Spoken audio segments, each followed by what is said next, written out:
새해 천복을 듬뿍 받으시기를 축복합니다. 뭐 이런 말씀 신뢰가 될지도 모르는데 한 살 더 드셨잖아요, 그죠? 제가 이런 말씀을 드리면 좀 실례긴 한데 저도 한 살 더 먹었는데요.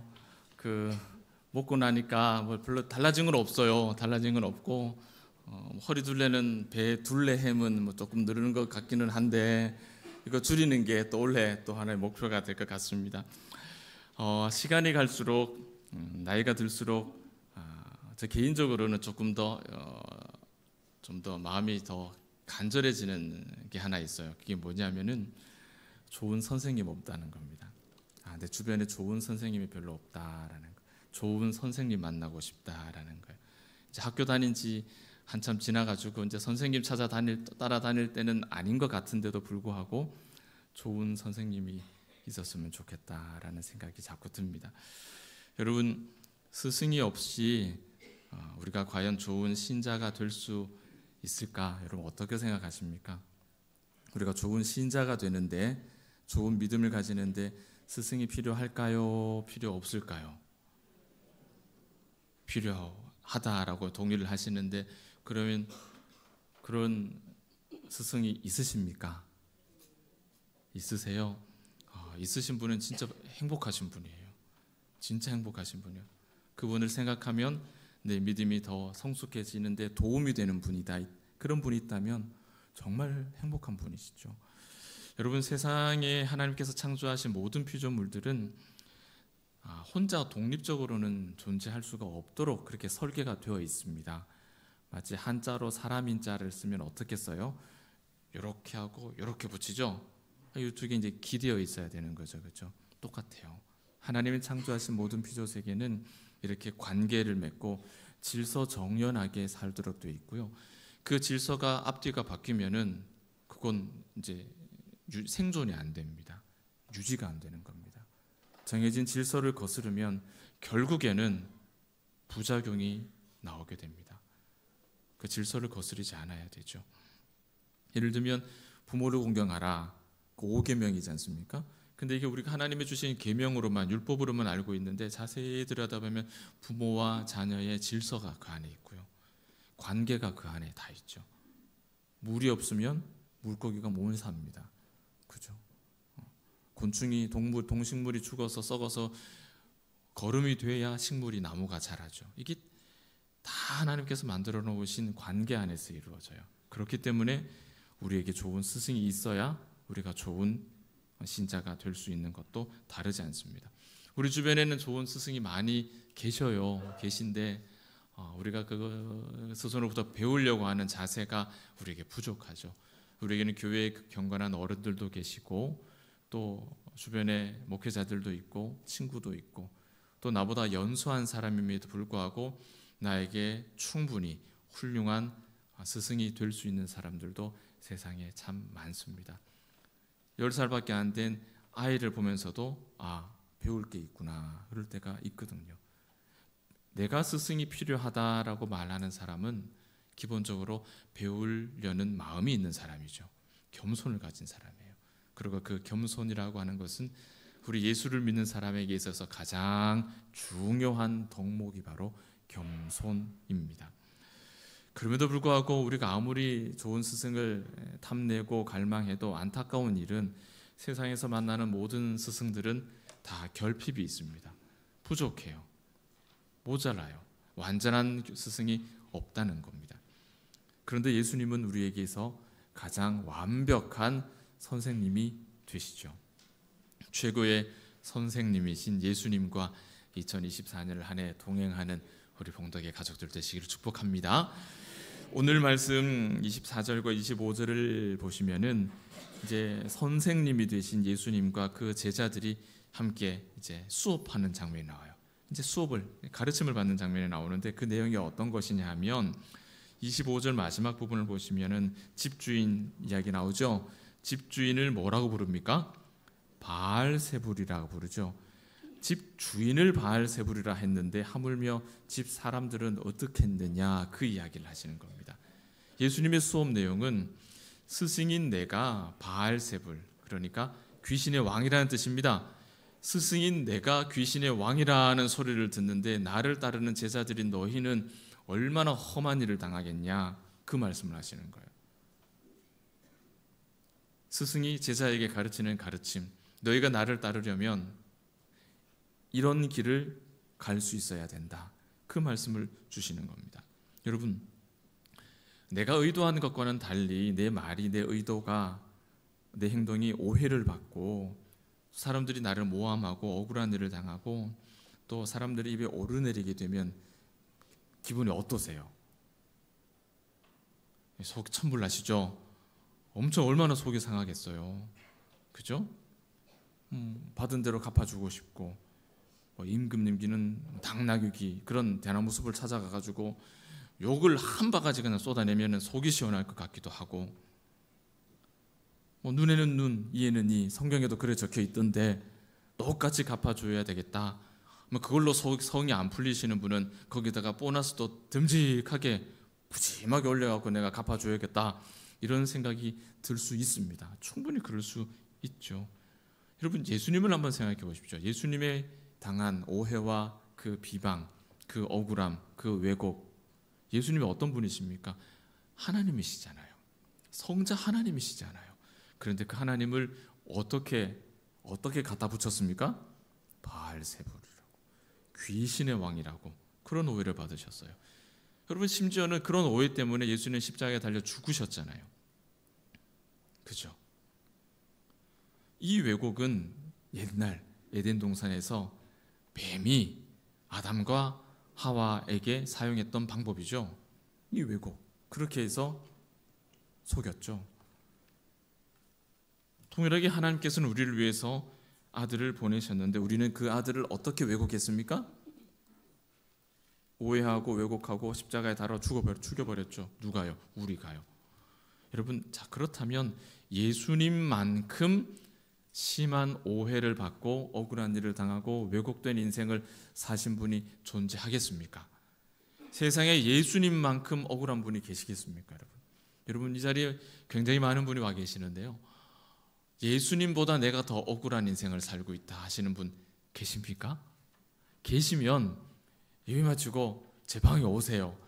제가 한번 들어보고 얼마나 좀 궁금해가지고.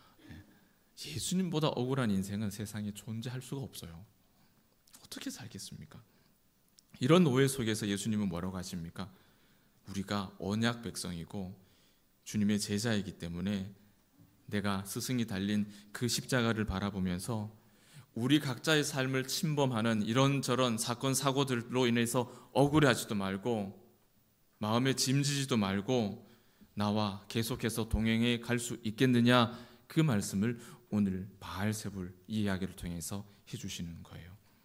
내 자신을, 나의 억울함을 변호하기에 급급한 인생을 살지 말고 예수님처럼 그 십자가의 길을 가면서 한마디도 내뱉지 않으셨던 그 침묵하는 양과 같은 모습으로 너희가 살 수 있겠느냐. 주님은 바로 이와 같은 삶을 나에게서 본받으다라고 그렇게 말씀하시는 겁니다. 여러분, 오늘 이 마태복음 10장의 교훈과 똑같은 교훈을 더 정확하게 주시는 다른 본문이 있는데요, 로마서 15장 말씀이에요. 우리가 로마서 15장 1절에서 3절을 읽으면서 우리가 본받아야 할 예수님의 모범이 어떤 내용인지 한번 발견해 보시면 좋겠어요. 1절부터 3절까지 같이 읽겠습니다. 믿음이 강한 우리는 마땅히 믿음이 약한 자의 약점을 담당하고 자기를 기쁘게 하지 아니할 것이라. 우리 각 사람이 이웃을 기쁘게 하되 선을 이루고 덕을 세우도록 할지니라. 그리스도께서도 자기를 기쁘게 하지 아니하셨나니 기록된 바 주를 비방하는 자들의 비방이 내게 미쳤나이다 함과 같으니라. 아멘. 우리가 예수님을 우리의 인생의 스승으로 삼아서 예수님의 제자로 또 2024년 이 한 해를 살아간다는 것, 함께 예수님과 동행한다는 것은 어떻게 사는 것이냐? 오늘 로마서 말씀은 어떻게 풀어주십니까? 예수님이 어떻게 사셨다고요? 자기를 기쁘게 하는 삶을 살지 않고 연약한 자들을, 다른 사람을 기쁘게 하는 삶을 사셨다. 우리가 예수님과 동행한다는 것은 우리의 삶이 내가 아닌 다른 사람에게 집중되어 있는 삶을 산다는 이야기입니다. 그런 삶을 살면서 예수님이 당한 일이 무엇입니까? 비방을 당하는 일. 그 비방과 모욕이 어떻게 나타났습니까? 십자가의 죽음으로 나타났죠. 그것이 예수님이 살아가신 인생이고, 우리가 예수님과 동행하겠다라는 말은 우리가 그 길을 걸어가겠다라는 그 이야기가 되는 것이죠. 그런 삶을 우리는 순전한 신자의 삶이라고 부릅니다. 여러분, 한국 교회에 제자가 되기 위한 굉장히 많은 방법들이 소개가 되어 있죠.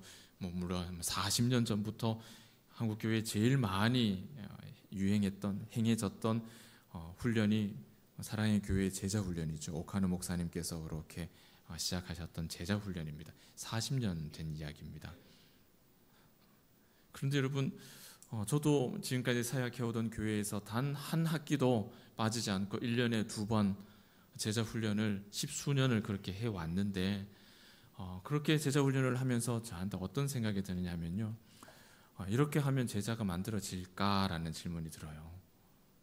이렇게만 하면 제자가 자동으로 완성이 되느냐라는 질문이 생긴다는 겁니다. 여러분, 궁금하지 않으십니까? 여러분, 예수님께서 제자가 되는 방법이 있다면, 비결이 있으면 그거 우리한테 비밀로 하셨을까요? 아니면 성경에 기록해서 너희도 이와 같이 하라고 말씀하셨을까요? 저는 말씀하셨을 거라고, 다 공개하셨을 거라고 저는 생각합니다. 그런데 실제로 성경에는 제자가 되는 방법들이 다 나와 있죠. 그것들을 모아서 제자 훈련이라고 하는 훈련 과정을 우리가 만든 것이죠. 그런데 그 훈련의 결과들을 이렇게 바라보면서 이 마음의 의문이 생긴다는 거예요. 이렇게 훈련받으면, 이렇게 여러분, 제자 훈련은 참고로 32주를 받습니다. 32주 2번을 받아요. 2번을 받는데 나중에 도전하십시오. 자, 이렇게 하면은 제자가 되느냐? 잘 모르겠다는 거예요. 제가 잘 모르겠다. 그냥 지식으로 충만한 수료증만 난무하는 그런 신자들이 생산되는 것 아니냐, 그런 생각이 참 많이 들어요. 그런 한계 속에서 우리는 하루하루를 예수님의 제자가 되기 위해서 노력하면서 살아가는 것이죠. 어쩌면 여러분, 우리가 예수님의 제자가 되는 방법 중에 가장 좋은 방법은 예수님과 동행하는 겁니다. 예수님처럼 생각하고, 예수님처럼 말하고, 예수님처럼 판단하고, 예수님처럼 행동하는 거예요. 그렇게 해보는 거예요. 예수님과 동행하는 거예요. 여러분, 예수님의 제자가 되는 길은 무협 영화나 어떤 무협 소설처럼 어떤 사람이 절세 무공의 스승을 은둔 산속에 숨어 사는 고수를 찾아가고, 사부님 저를 제자로 받아주십시오. 그래갖고, 오냐, 네가 나의 제자가 되겠단 말이냐, 그러면 내가 시키는 것을 다 할 수 있느냐, 뭐든 잘 수 있습니다. 그랬더니 그 다음 날부터 하는 게 뭡니까? 1장부터 배우는 게 아니고 뭐 배워요? 청소부터 시키는 거예요. 청소 한 3년 실컷 하고 나니 청소의 고수가 되니 그 다음에는 뭘 시킵니까? 밥 짓는 걸 시키는 거예요. 이제 밥 짓는데 고수가 되니 이제 속에서 도분이 나지 않겠어요? 얼마나 화가 나겠어요? 내가 이거 배우려고 6년을 시간을 보냈나 하는 그때 찰나에 이제 스승이 부르더니, 지금부터 너희가 너에게 무공을 전수하겠다. 그래서 전설의 비급을 전수받는 이런 과정이 예수님의 제자가 되는 과정이 아닌 거예요, 여러분. 이렇게 해서 예수님의 제자가 되는 게 아니라는 말입니다. 예수님의 제자가 되는 방법은 그냥 그분과 같이 사는 거예요, 여러분. 예수님의 제자가 예수님과 공생애를 함께 살았잖아요. 예수님과 함께 사는 거예요. 이 땅에서 예수님이 고난 당하실 때 우리가 그렇게 고난 당하는 것이고, 예수님이 굶주리실 때 우리도 그와 같이 굶주려 보는 거예요. 어떠십니까, 여러분? 2024년 원래 첫 주일인데요. 예수님과 함께 동행하는 한 해를 살 준비를 잘 마치셨습니까? 동행할 준비가 되셨습니까? 우리 주님 바알세불 귀신의 왕이라 그랬는데, 여러분 그보다 더 험한 소리 들어도 괜찮으시겠어요? 십자가에 달려 죽으셨는데 그만큼은 아니라도 그 밑에 엎드려가지고 무릎 꿇고 한 서너 시간 기도하실 각오가 되어 계십니까? 예수님과 동행한다는 건 그게 가능한 거예요. 그게 되어야 되는 거죠. 여러분, 예수님의 광야 시험 한번 생각해 보십시오. 마귀가 예수님한테 던진 말은 간단합니다. 절 한 번만 해. 그럼 내가 이 세상 다 줄게. 여러분, 이 구미가 당기는 분 계십니까? 절 한 번만 하면 온 세상을 준다는데 이거 뭐 거부하기 힘든 유혹 아니겠어요, 여러분? 근데 예수님은 어떻게 하셨어요? 단호하게 노 하셨잖아요. 왜 그런지 아십니까, 여러분? 하나님의 뜻은 그렇게 해서 이루어지는 게 아니기 때문이에요. 하나님의 뜻을 이루기 위해서는 뭐가 필요합니까? 예수께서 비방과 고난의 길을 걸으셔야 되고 십자가에 달려 피 흘려 죽으셔야 되는, 그래야 우리가 구원을 받는 하나님 뜻이 이루어지는 것이지, 절 한 번 한다고 우리가 다 생명을 얻는 게 아니, 하나님 뜻은 그게 아닌 거예요. 그래서 예수님이 그 유혹을 선택하지 않으신 겁니다. 그 쉬운 길을 택하지 않으신 거예요. 여러분, 그런데 우리에게 이게 숙제죠. 우리한테도 날마다 찾아오지 않습니까? 이런 쉬운 유혹.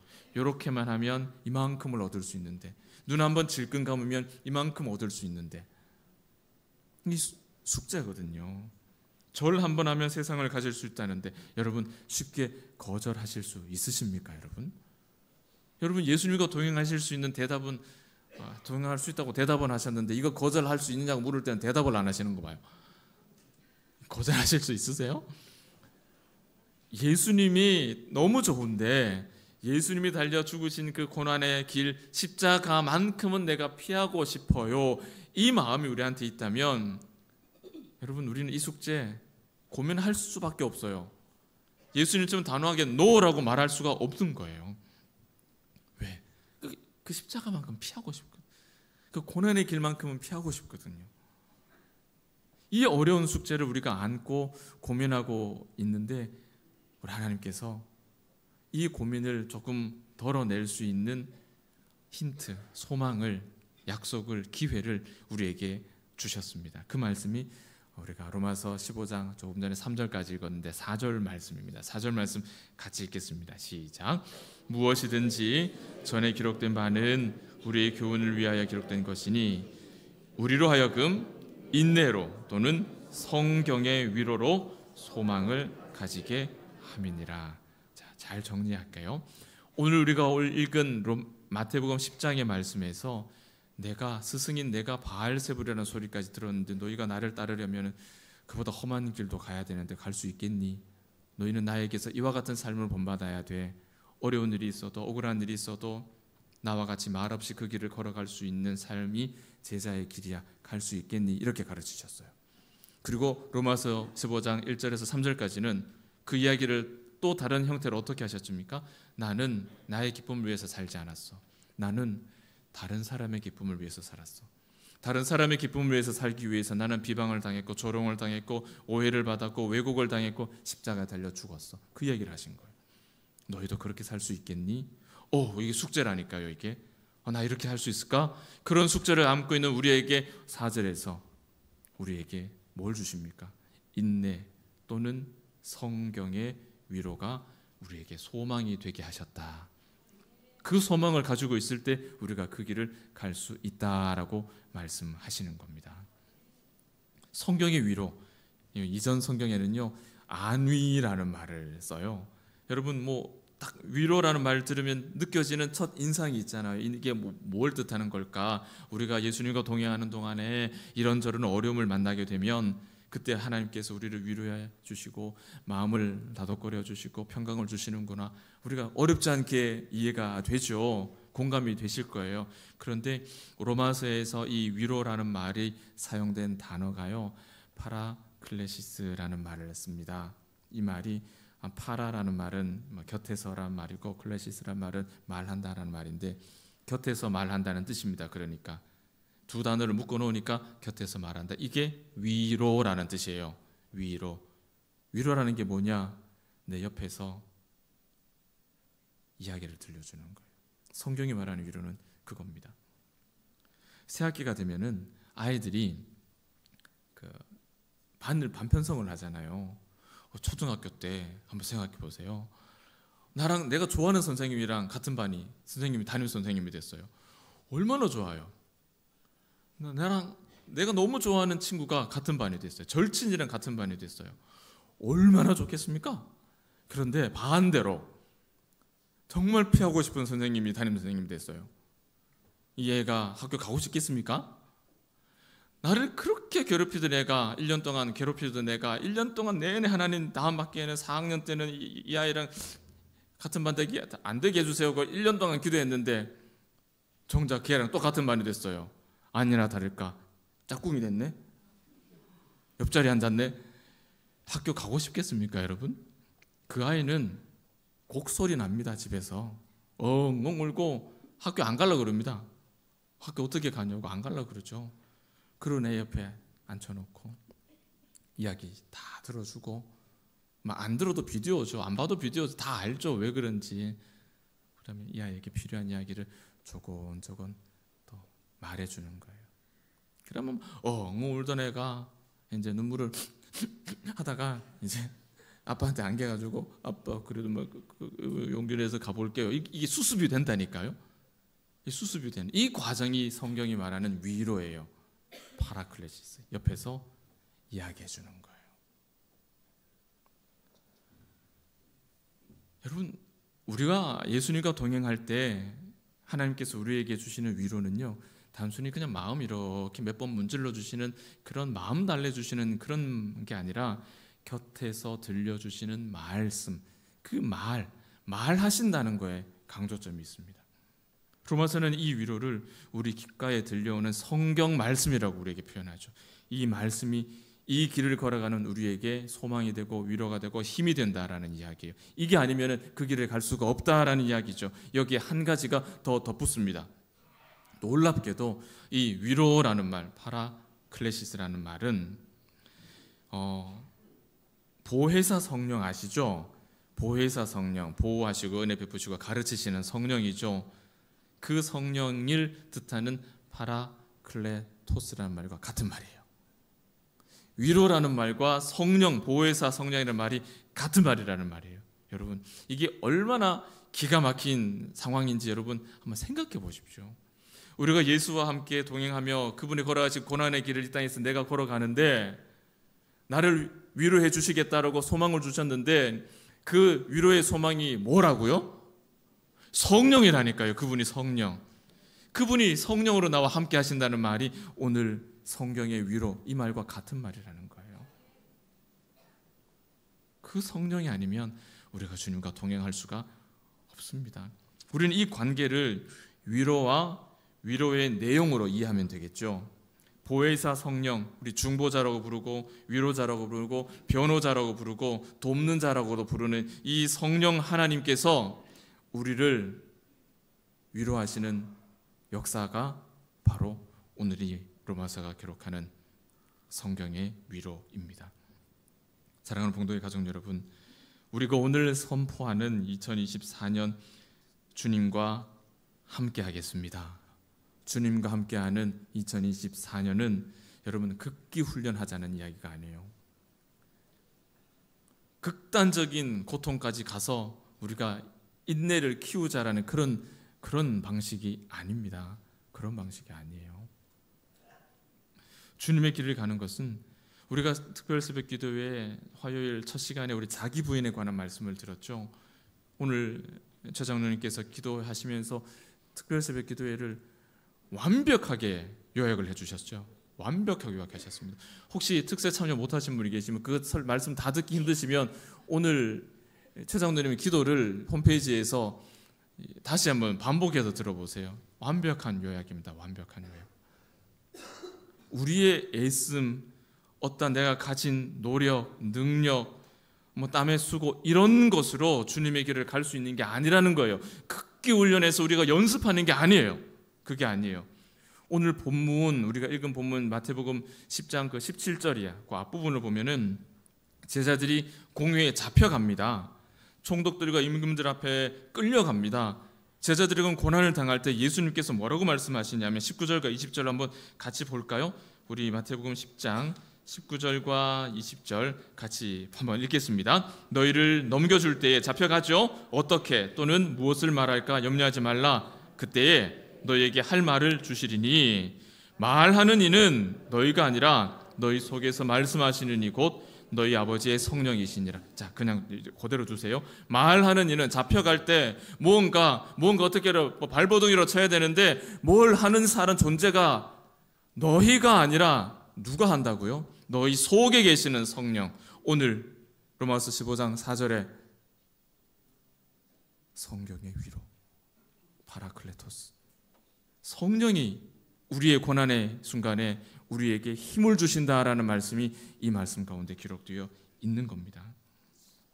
우리가 수고의 순간을 만날 때 그 일을 계속 가도록 우리를 밀어주시고 끌어주시고 우리에게 에너지를 힘을 공급하시는 그분, 우리가 그 길을 계속 갈 수 있도록 도와주시는 그분이 누구십니까? 옆에서 말씀하시는, 보호하시고 은혜 주시고 가르치시는 보혜사 성령이 그렇게 하신다는 거예요. 우리가 가진 게 아니에요. 내 능력이 아니에요. 내가 배운 것을 하는 게 아니에요. 내 경험이 하는 게 아니에요. 자기를 부인하는 자만 하나님을 경험합니다. 우리가 동행할 때 만나는 어려움들, 우리의 가장 좋은 스승이신 예수께서 귀신의 왕이라는 소리를 듣고도 참으신 것처럼 우리가 예수님처럼 이상하는 일을 당하고 불편한 일을 당하고 화나는 일을 만나고 어려움을 만나도 침묵하고 감내하고 주와 동행하면서 우리를 포근히 안고 아는 우리 귓전에 속삭이시는 그 따뜻한 음성을 듣는다면 우리가 그 길을 포기하지 않고 갈 수 있지 않을까요?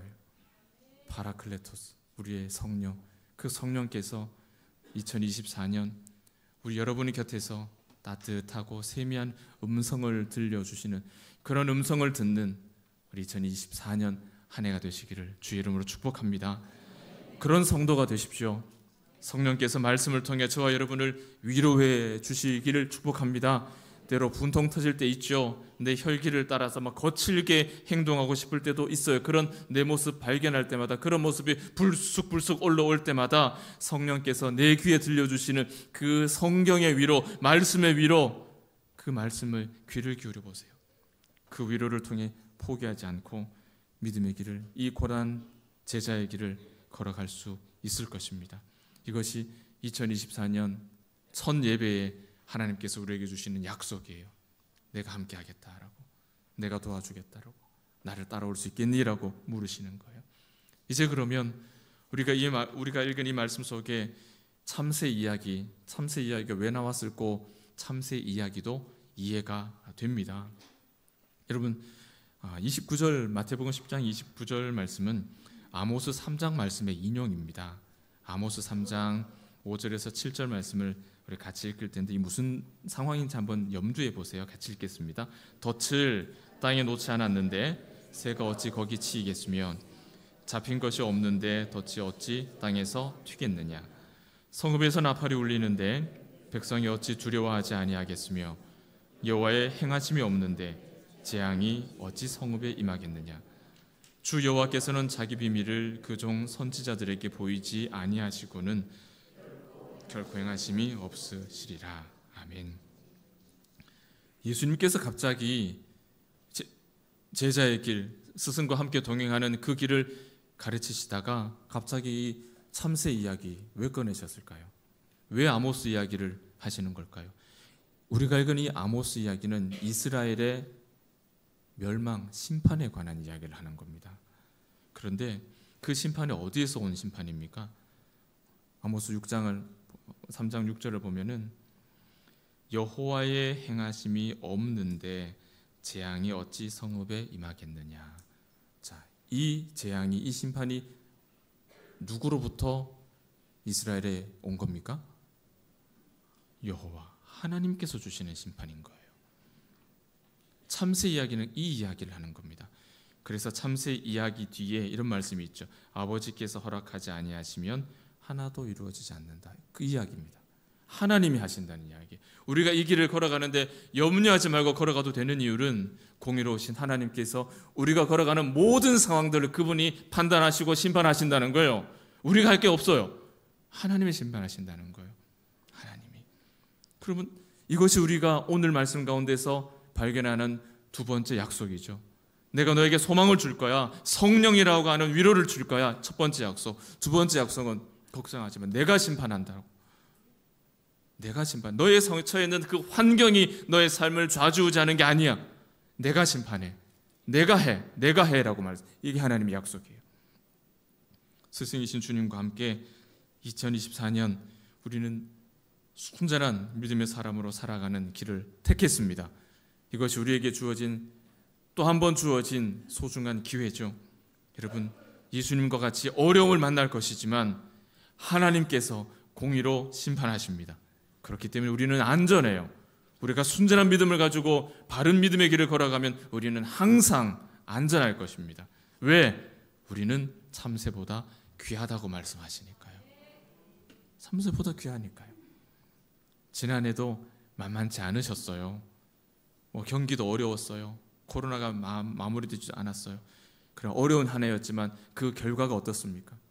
코로나 때문에 예배를 주저앉았던 많은 교우들이 이 자리 가운데 지금 찾아오셨어요. 다시 예배가 회복되었어요. 더 많은, 굉장히 많은 우리 믿음의 사람들이 함께 나와서 함께 예배하고 있습니다. 교회의 재정도 훨씬 더 넉넉하게 하나님께서 허락해 주셨습니다. 만만치 않았지만, 어려운 길이지만 주님과 함께 가는 그 길, 우리가 이 길이 바른 길이다라고 확신하고 그 길을 걸어가면 하나님께서는 반드시 그 위에 은혜를 부어주시는 이 사실을 믿으시기 바라요.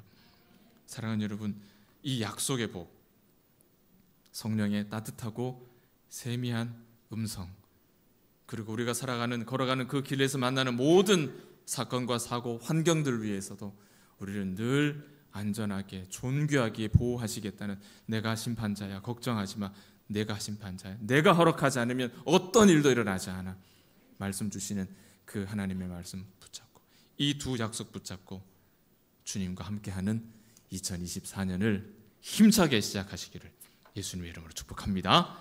기도하겠습니다.